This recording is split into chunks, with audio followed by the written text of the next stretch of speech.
Well, it's the 4th of July, but unfortunately it's not a moment for celebration.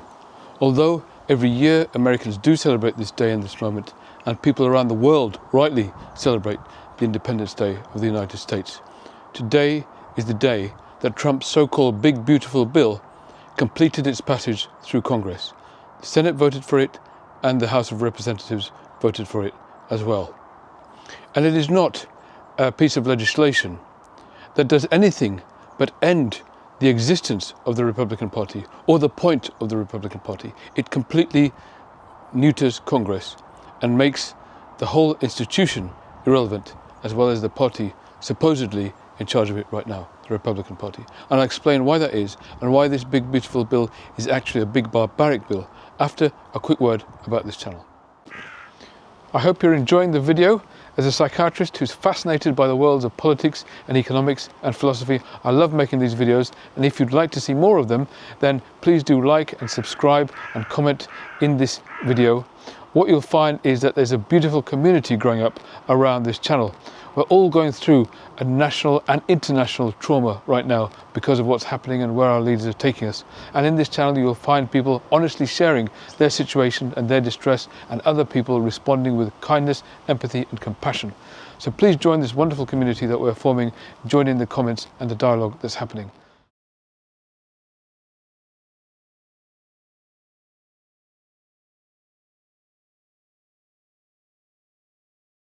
So this bill, as I've phrased before in other videos on this channel, is more like a big barbaric bill than a big beautiful bill.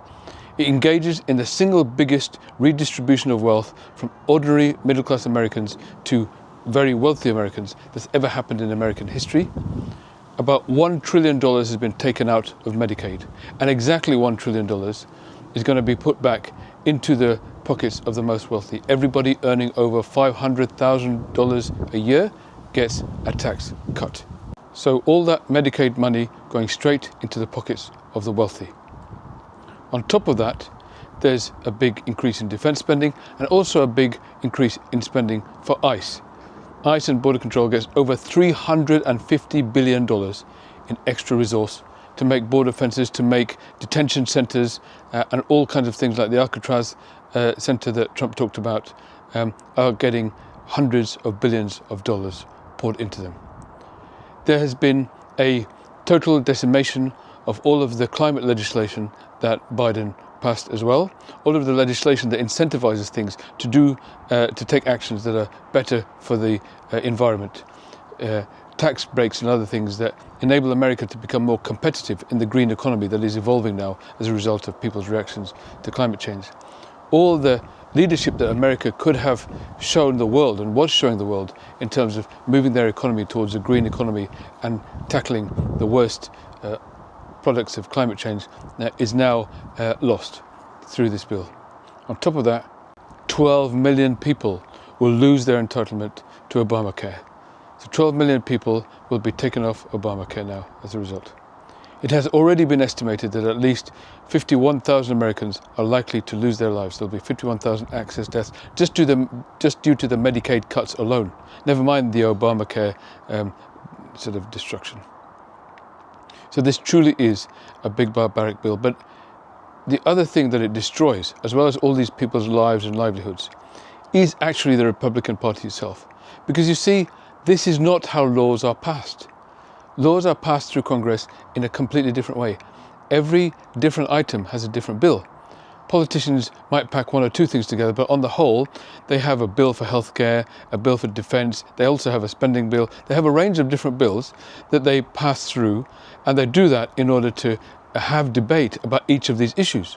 So the representatives and the senators in Congress can debate together each of these different areas of policy. And they can each get signed off by the White House one after the other, if and when they are passed through Congress.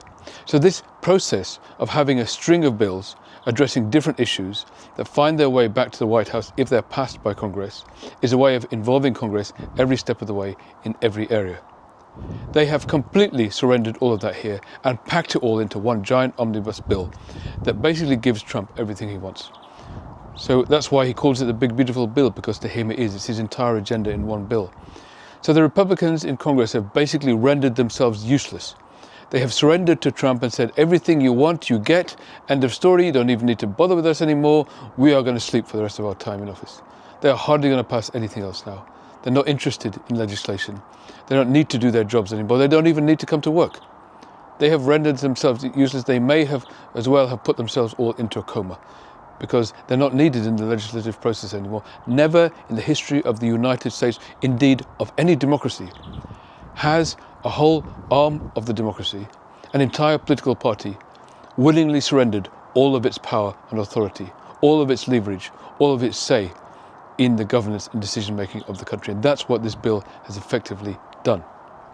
So while it might be 4th of July, Independence Day for America, unfortunately it is also the day when the entire country became dependent on one man, on Donald Trump and his administration and his determination to roll back democracy and roll back all the progress that had been made over many, many decades.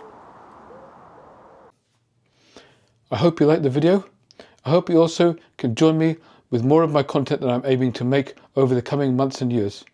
You see, this time around, what we're experiencing in this administration is a global trauma, and the people going through it have been asking, how can we support ourselves? How can we learn and grow and share together through this process?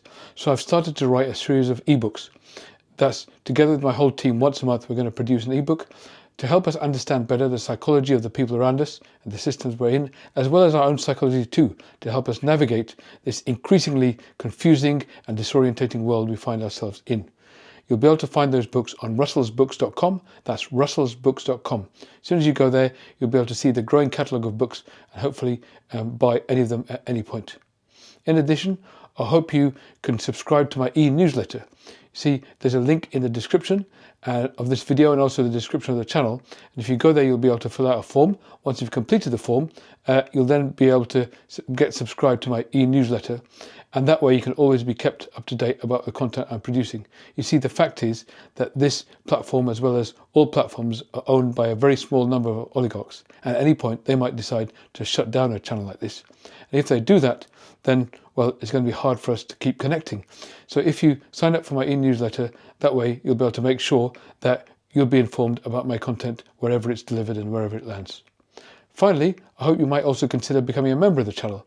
If you do, you'll get these ebooks for free every month. So all the ebooks I produce go free to my members who join the channel every month. Also, you can get priority response to comments, and there's also a members-only chat page for higher-level members that we engage in regularly to sort of learn, share, and support one another.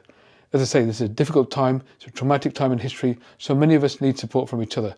I'm hoping each of these things can help all of us create a better tomorrow together. Thank you.